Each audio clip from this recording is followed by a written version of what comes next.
Hey everybody, Matt Mullen here from Email Crush. So excited that you are joining us for another session of Email Crushing It. That's probably the best name I've ever had for this type of thing. Email It's a good one, Crushing It. Matt. Thank you. I have to pat myself on the back. You guys are going to love today's guest. She's one of my earliest clients, I think. Probably we go back quite a ways. But I am learning so much from her and what she is doing, and you will too. My guest today is Jennifer Fishkind. She is the original Princess Pinky Girl, the only Princess Pinky Girl, right? I don't know if you know this, but I'm actually the head of the Princess Pinky Girl posse. It's a whole thing that we're getting started. And I'm so excited about that. So my little bio here, so that I don't mess things up. Jen is the mom to 3 wonderful boys. And she most of the time, wonderful. And she married her college sweetheart. That sounds like a story right there. They both graduated from Michigan State and are proud Spartans. And Jen has been involved for a long time in the nonprofit world, working for national organizations for Alzheimer's Association, the Juvenile Diabetes Research Foundation, and then started her own business, which is Princess Pinky Girl at princesspinkygirl.com. which serves more than 25 million readers every year. That's awesome. And today, what I want to dive into is we're going to get into some very specific tactics that Jen uses to grow her list. Now, I want you to stay with me because I invited Jen specifically because of what she's doing for the holidays. And I want to give you a little teaser here. Less than a week from today, on Thursday, and I'll have a slide on this at the end. Actually, I'm going to show the slide now, and I'll show it at the end, just so that you're thinking about it. I'm going to be building off of the awesome stuff that Jen is going to be sharing with you today, and add in my 2 cents for a mastermind that I'm calling Email for the Holidays. Okay, and what we're going to talk about there is how to use the holiday season to grow your list, know what to send that will actually get opened and clicked, how to monetize those emails. I'll share with you a bunch of specific end of year campaign ideas that you can have, and that I'll help you get ready for 2023 because it's busy season, y'all, and we don't want to get caught unprepared. And this is going to happen Thursday, October 7th. I'm going to drop the Zoom link in here into the chat below for those of you. I do hope that I know you'll find this helpful from what Jen has to offer, and then I hope you'll join me for a couple more nuggets that I'll share with you on Thursday. All right, so I'll mention that again towards the end, but let's not mess around anymore. Let's just get right to our guest star. Jen, welcome. So glad that you were able to join us. You're willing to do this. Jen has always been very much a straight shooter and an open book. And I think today you're going to get some really, really good nuggets. So let me just have you introduce yourself briefly, Jen. I think I kind of gave you a bio there, but give us a little bit that I didn't talk about your business and how email kind of fits into what you're doing. So I really hope you guys aren't disappointed because I think Matt talked me up way too much. But I will say, and I'm probably Matt's biggest fan. No, seriously, I just said this to someone a couple weeks ago. I was at a retreat. And I said, I've worked with a lot of different consultants and, they work with you and then you never hear from them again. I email and text Matt all the time with random question. He's like, okay, I got it figured out for you. But before I can even finish saying what the issue is, he's amazing. And to me, it's been like a partnership and I adore working with him. And I like brainstorming with him when I'm stuck on something, we work through it together. So he is an absolute gem, and I feel very fortunate that Amy Sugarman introduced me to him. No, you're too before I started working with Matt, my email strategy was to have an RSS feed, and that was it. And that's all I did. I did nothing. It just kind of went. And to me, as you guys know, email is the one thing that we own. It's the one thing that social media can't take from us and Google can't take from us. It's our list. And I decided a couple of years ago when I started working with Matt, it was time to take it seriously and figure out what I needed to do. And Matt really helped me with that. And I was really afraid of inundating the people on my list with too many emails. And Matt got me over that fear for sure. And I email them all the time now. And you know what? If someone doesn't like it, they can unsubscribe. It's very easy for them. Or they can send me an email saying, please stop. And then I unsubscribe them because, you know, they can't find that little button that says unsubscribe. Well, you have taken that, and that's one of the main things that I wanted you to come talk about, because I get this all the time. People are concerned about, like you said, inundating or overwhelming their audience. And it's going to vary, I believe, based off of your subject matter, your niche, your topic.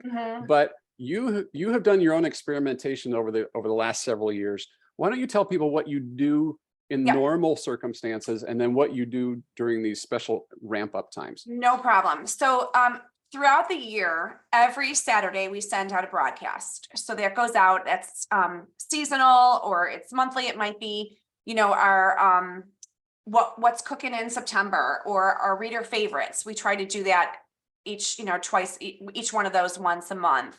And that's truly our reader favorites. Like I pull them off of, you know, my Google Analytics. And the other thing we do is we send out we have a forever series that we send out every Monday. And that we're continuing to build on. And then I also have an RSS feed that it doesn't go automatic. Like I have to click it to make it go. So there's certain recipes that I feel that won't necessarily appeal to even my whole audience. So I don't always send those, or I might like look at my analytics and see what people are looking for right now. And I might go back to an old one. It might not even be a new recipe at this point. And like, if I see that people are opening dinners more than they're opening desserts right now, I'm going to go find a dinner that I haven't sent yet, and I'll send that dinner. But I try to send that out every day. Sorry, let me just shut my door. I think like, so those, I mean, those are my every week, my normals. So that's what's happening all the time. Now, when it comes around a holiday, I have a couple different strategies that I've been implementing, and they've been working really well for us. The first one is when it comes to like Memorial Day or Thanksgiving or Christmas or, you know, one of those types of holidays, the week before. So let's say, you know, let's say it's 4th of July, it's going to be on a Saturday. That during the week leading up to it, usually on a Tuesday, Wednesday, Thursday, I send out a 3-part series. And I send out a caveat in the first one saying, hey, you're hearing from me on a Tuesday, which is not normal. I'm going to come to your inbox a couple more times this week. I hope you don't mind. And but I'm so excited about the holiday, and I have too many recipes, you know, that I want to share with you to put into my weekly email. So I usually break it up into a series of 3 emails: appetizers and either main dishes or side dishes, and desserts. Because I'm very much a dessert, you know, like those are kind of my big things are appetizers and desserts. And then I kind of, you know, it might be side dishes, it might be, you know, main dishes, and it might be both in that second one. But I usually do an email with 5 each of those in that category. So 5 appetizers, 5 main dishes, and 5 desserts. And that goes out Tuesday, Wednesday, Thursday.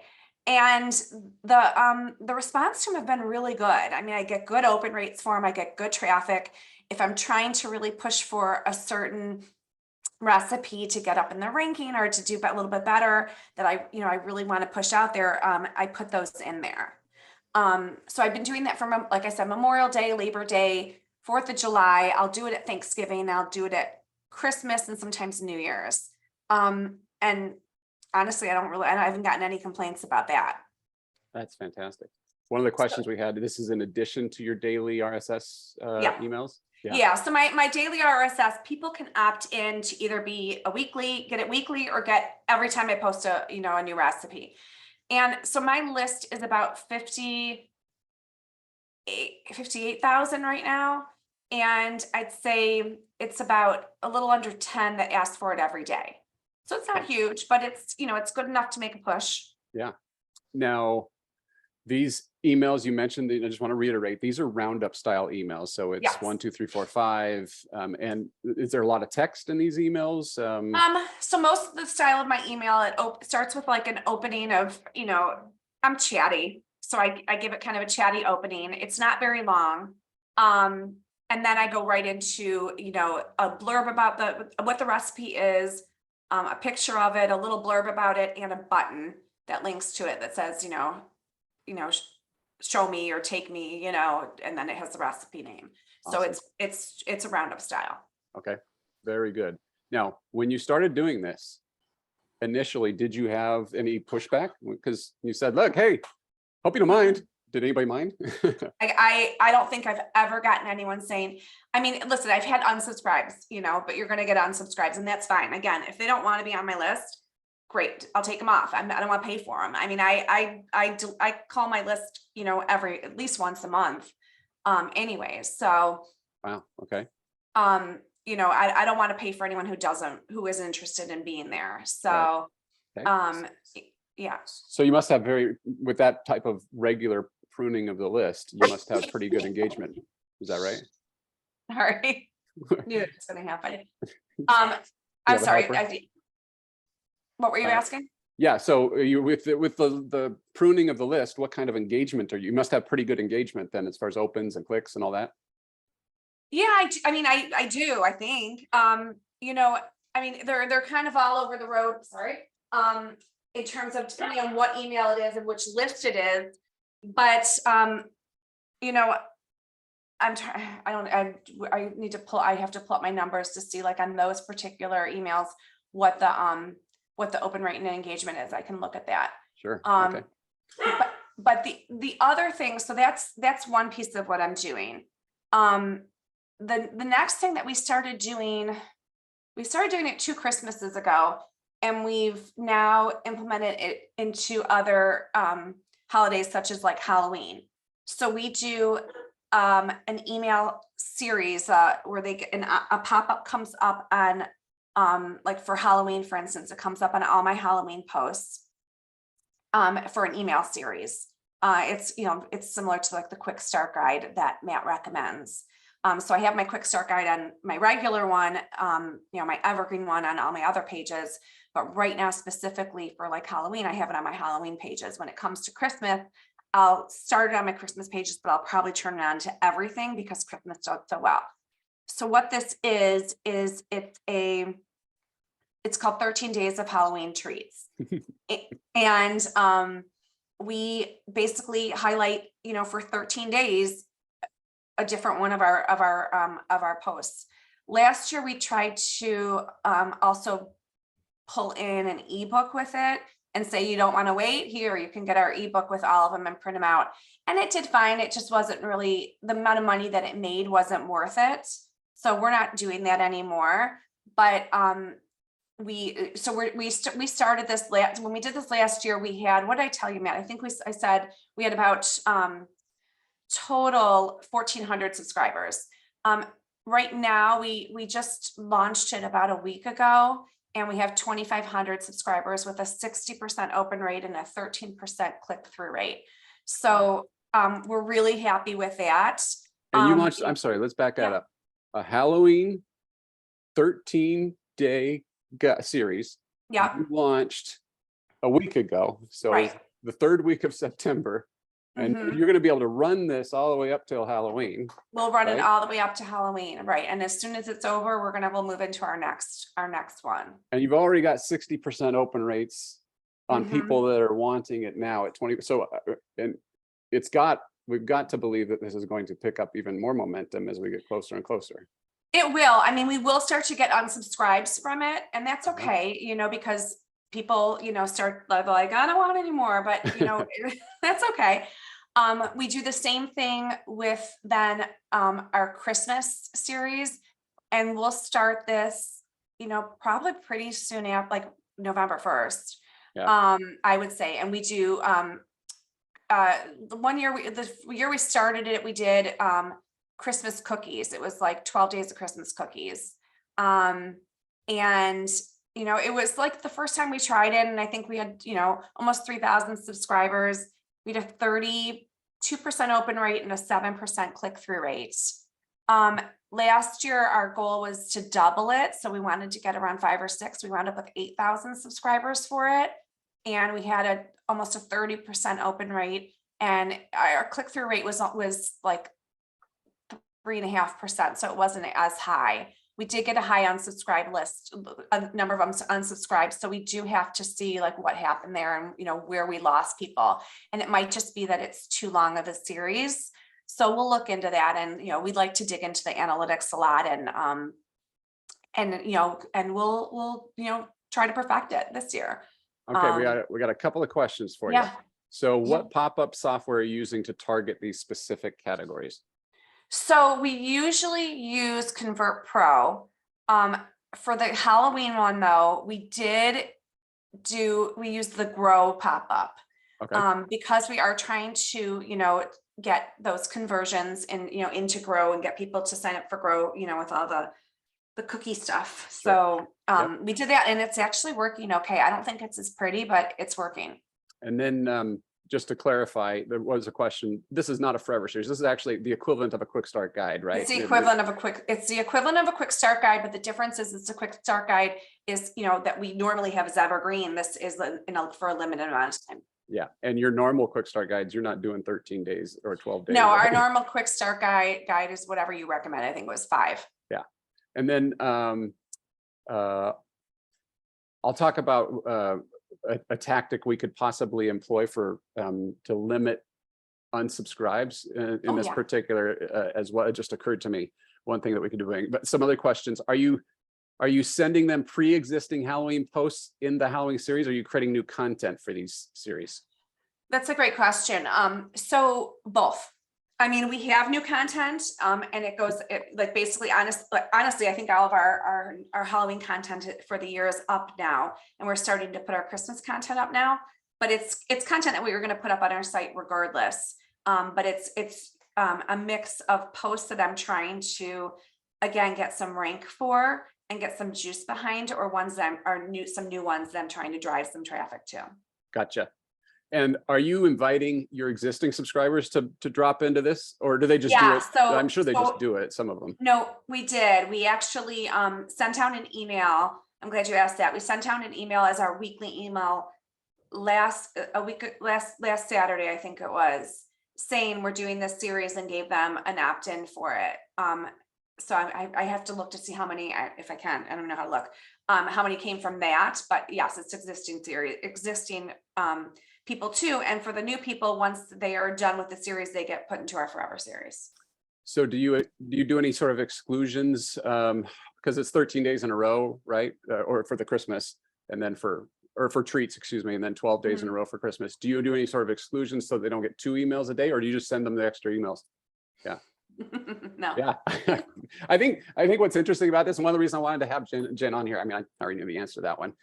And again, I'm going to say this, many people won't believe me, and it does matter depending on your topic. All right. But you can email more often than you think. If you are providing value, and you have to understand how do you provide value in their life, then it's not spam. Now, a lot of people, I don't know if you realize this, but people eat, I've heard people eat multiple times a day. They like food, yeah. Yeah, people like food. So with food, it might be different than, let's say, a travel blogger. All right, that as far as the number of emails that you can send. However, what a couple of takeaways that I have here, and I just want you to comment on them, then Jenn, because I think that these apply not just to food content, but also to travel or finance or crafts or whatever, is that it's all about the relevancy. What problem are you solving for them right now? Example, if I am in the mode and I'm planning for a Paris trip, we could do the weekly series, we could spread it out and try to drip them Paris content. But if we know they're in the heart of doing a Paris planning right now, normally, like I say, a quick start guide is 3 to 5 emails in a row. But could you do 10 emails for Paris to help somebody prepare for Paris? Absolutely, if it solves their problems and helps them with that. Tell me what you think about that. Obviously, you've gone a certain direction here. No, I mean, I totally agree. I mean, listen, if I'm planning, I think that's a great example for a travel blogger. If I'm planning a trip, I want that information because I'm planning the trip. I don't necessarily need it dripped over a matter of 3 months. I'm planning the trip then. You know, and I think if you're upfront with people about what you're doing, and I'm saying, you know, this is 13 days, you know, of emails that you're going to get, And that's the thing that it says in the first email is, you know, sign up. We're going to be, you know, delivering you a new recipe every day for 13 days. Yeah. So, you know, we're being transparent with it. Do you have any examples that you want to show, or anything you can show on your screen there? I have a couple of other questions while you're, if there's something there that you want to show, because I think there's do some not people... judge the number of like tabs I have open on my it's not okay. And I know my kids yell at me all the time. Let me answer a couple of these questions here that some people had. The Grow pop-up, just because I know what that is. They have a Spotlight subscribe box. The pop-up is a new feature that they have released. So this is actually in addition to the Spotlight subscribe. Is that correct, Jen? Correct. And it's pretty easy to use. It was actually really easy. And Jen is with Mediavine. And my understanding is that Grow is in the process of being opened up to a lot of other people, but I'm not sure. If I wasn't using Grow, I probably would be using Convert Pro. Convert like Pro that's what I've used in the past. Yeah, pretty good one. Yeah. All right, so walk us through what you've got here. Okay, so this is my welcome, and it really goes along the same lines as, you know, what Matt would say to do for a quick start guide, except that it's 13 days. So, you know, this one has no pictures, nothing. This is just, you know, saying you're going to be getting this. Welcome to the series. You know, we always put in, if you don't want to wait, you can get them all here. So we hope that they go to our landing page. And we always, you know, we like the reply, which is again, is a Matt Mullen. It's a Matt Mullen. We'll just call it one of those. And people always reply to it. It floors me. Now, let me mention on that, because that may be a tactic that might be new to some people. One of the reasons to do that, well, there's lots of reasons to do that, but you can learn a lot, number one. But number two, well, and the ideas that you can get from that learning. But number two, it actually helps with your overall engagement. Gmail, Hotmail, those types of places, deliverability is about your sender reputation. If people are replying back and forth to you, that is a solid signal that you are who you say you are, and that they should deliver your email. So there's a lot of good reasons to do that, but that's just a little tip there. Sorry, go ahead. No worries. I can't figure out how to change my picture. So Matt, if you can help me with that, that'd be great. I can. So then we go into the series, and it's pretty simple. I mean, we do like a quick, like, hey, you know, here we are. And then we jump right into the first recipe. And all we do is we take the blurb, we link it, you know, here, and then we say, we can't wait to see you tomorrow. And that's it. Like, it doesn't take long to set up, is my point. Like we set this up, and I write the first little blurb. I have a blog manager who's great and helps me set these up. But before I worked with her, I was doing it.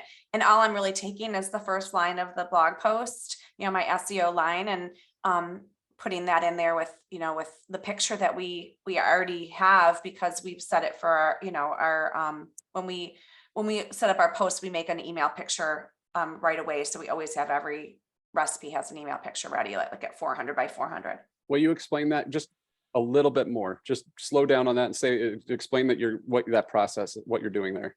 So you mean like with the email picture? Yeah. With the email picture.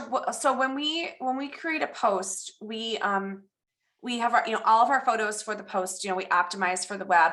But one thing that we do is we have our featured image, which is always 1200 by 1200. That fits our theme. But we always make that picture also into a 400 by 400 because Matt told me to.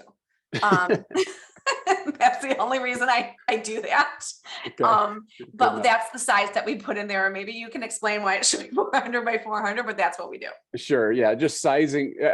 What I want to emphasize there, which I think is smart, is you're at the same time that you're creating the content for the website, you are thinking about your email. And from a images perspective, we don't, you know, people are consuming your emails on this device, which means if you make that big, long portrait image as your default, I've got to sit there and I've got to scroll through that, and I have old decrepit thumbs. It's the, you know, above the fold, below the fold concept. So you want to be as big as you can be, that it looks nice, but not too heavy on the file size, and also make it like a square or a horizontal image, or vertical, horizontal image is better than a portrait. simply because it's easier for people to scroll through. Anyway, thank you for that. So you told us that years ago, and we always listened and didn't do anything different. The only thing that we usually do, and we must have forgot, was to put in something. Do you want to see all of our, our Halloween recipes now? Don't want to wait, check them out here, which we will go back and add that because we should have had that in there, and it's probably not in any of these, which I'm not so happy about. How much did you change this from last year? It's a good question, because what we did is we went through the analytics to see the ones that did well and the ones that didn't do well. And the ones that did well, we kept in, and we really didn't change. The ones that didn't do well, we scrapped and put a new recipe in. Okay, so cool. I'd say it was probably about half. We looked at the analytics, we came up with what our cutoff was for open rate and click-through rate, and that's how we decided what was staying. The one thing about me is I don't have I manage my business by numbers. To me, if you can't measure it, you can't manage it. So I manage it by my numbers. And there's, I'm not tied to anything, Yeah. Right. So sometimes I don't understand why people pick this one over this one, but that's what they like. So that's what stays in. What we did here starting in day 2 is we referred back to the one that we had there from the day before. I'm hoping to, to get some more clicks on there if somebody missed it for some reason. So we talk about our Frankenstein Rice Krispie treats, and then we move on to the next one. So all we're really doing is writing this piece, and then putting the pictures in and linking. Fantastic. And we mentioned yesterday's, then we go on and on and on and on through 13 days. And then at the end, the same thing. And we hope you enjoyed it. And we say from time to time, I'll be back in your inbox, which is our forever series. And that's the end of it. Okay. Cool. Fantastic. Yeah. I love it. A couple more questions people have had. Do you send these holiday quick start guides to your entire list and then ask them to unsubscribe from the sequence if they don't want it, or do you include? No, we sent out a broadcast to our entire list, inviting them to opt into it. We didn't opt in for them. I mean, that to me, that would be a lot of emails to opt in for someone. I think, I don't want to make that decision for anyone. I think it would piss too many people off. Yeah. Laurie, I see your technical question. Forward that to me, or send me a couple of examples to my inbox, and I'll take a look at that for you. I haven't heard of that. Is there an advantage to making a 400 by 400 image as opposed to taking a 1200 by 1200 image and have ConvertKit resize it in the email? Good question, Tara. ConvertKit, when you do that, all it's doing is it's maintaining the entire file size. So if, let's say that image is a megabyte, that is a big image to send through email. And remember, a lot of people are not on Wi-Fi. Also, they may be sitting in the school line waiting to pick up their kids or whatever. It's going to show up on their phone with their 4G, 5G, LTE, whatever it may be. That all kind of rhymed. That was fun. But so you're going to want to get it down to an optimized file size so it'll load, and it'll load faster. On top of that, Google will actually, you've seen where emails get clipped at the bottom. That's actually not based on length. That's actually based on the weight of the email, the overall file size of the email. So if you have too heavy images, your emails could be clipped at the bottom because Google does not want to send that much and use up that much bandwidth for Gmail in particular. Do images help or hurt with click-through rate? Great question. The answer is going to be it depends, and you're just going to want to test it in your world. I've seen it in I think, Sam, I think you're more in crafts and whatnot. They're probably going to want to see, right? If I may be completely wrong, but they're going to want to see what it is that they're going to make. But on the other side of that, you could also have the approach where you use it more as a tease. As long as you pay off the tease, right? You won't believe this project. Click here to check it out. That can get great clicks. As long as it pays off for your audience and it's part of your voice and your brand, great. I think in the case of food, quite often, especially when we're talking about some of these holiday foods that are really fun and they fill me with cozy thoughts for the season. I kind of will get inspired by Jenn's photography there, and I know that you spend a lot on photography. It might make sense to do it. So it's going to be it's going to be try different things and to see what works. What's interesting is, looking while you were talking about that, I was just looking at my click-through, like the rates for this. The welcome one, the first one that doesn't have any pictures, does have a 33% click rate. Where if I go into like day 1, day 2, day 3, it's around between 8 and 10%. But, I think that, I think there could be a lot of reasons for that. I'm not going to necessarily say because it doesn't have a picture. I do think, especially when you're talking about like holiday pictures and food pictures, I think that people do want to see the picture. You don't want to give away too much and say how to, how easy it is to make, like you don't want to give away too much so they don't have to go click on it. But a lot of times they want to see then what ingredients are in there, or, would I be able to make this? So, Right. I think a mix of both is great. But I think you have to look at your audience and see what types of things they respond to. Again, it's test it out and then look at your analytics and let the analytics answer the question for you. One more follow-up. Gwen asked me a follow-up about the 400 instead of 600 by 600. Now, the reason that probably bring up 600 is because that's our max size on mobile. There are just a few email readers out there that do weird things to your CSS. And if you push all the way to the edge, it can create there's a few Microsoft products from old versions of Outlook.com that it's just weird. It will actually make your image push out and then your text will be super small. So that's why there's these services like litmus.com that you can pay for. Don't do it. You don't need it. But that show you what an email looks like in every single client on every single phone type. Because my iPhone 12 is going to be different from your iPhone 14 or your Samsung Galaxy, whatever. And my looking at it on Apple Mail might be different than how you're looking at it on desktop with your AOL browser. So 400 has been my safe space. That was a long answer. Sorry, but that's why I do that. Someone asked, who, I think it was Tanya asked about just who did my site. It's Cultivate WP. It was just redone. So thank you. Awesome. Okay. So we're going to wrap up here. Get your last questions in there. Jen, anything that we did not cover? You use these emails year over year. You have a system for this, and you're aggressively growing the list. You're aggressively pruning the list. Yeah. Anything else? I think, you just got to kind of throw the spaghetti to the, wall and see what sticks. Like, don't be afraid to try things. For the number of people who you're going to have unsubscribe, you have a chance of really getting a lot more people onto your list and engaged. If you're not doing a lot, then just do a little more, find one, like, don't try to do everything that I'm doing here. It's a lot of work, and it adds up. But we really started by trying different things little by little. I think we started with the 3-day series before a holiday, with the appetizers, dinners and desserts.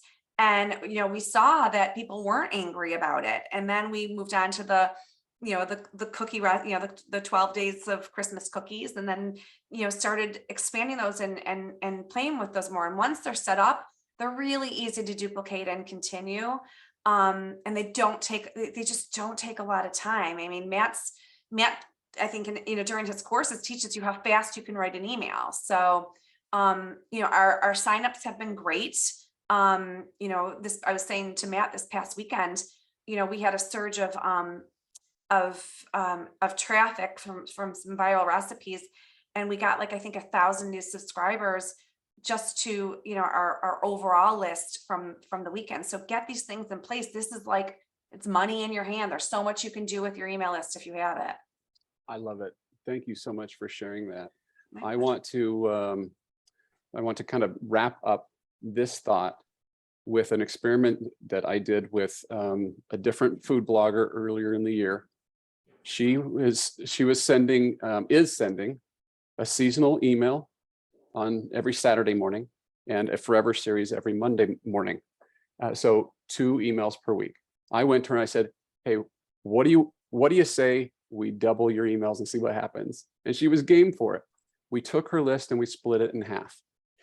And she had she has a list of 70,000 subscribers. So 35,000 are getting 2 emails a week. That was our control group.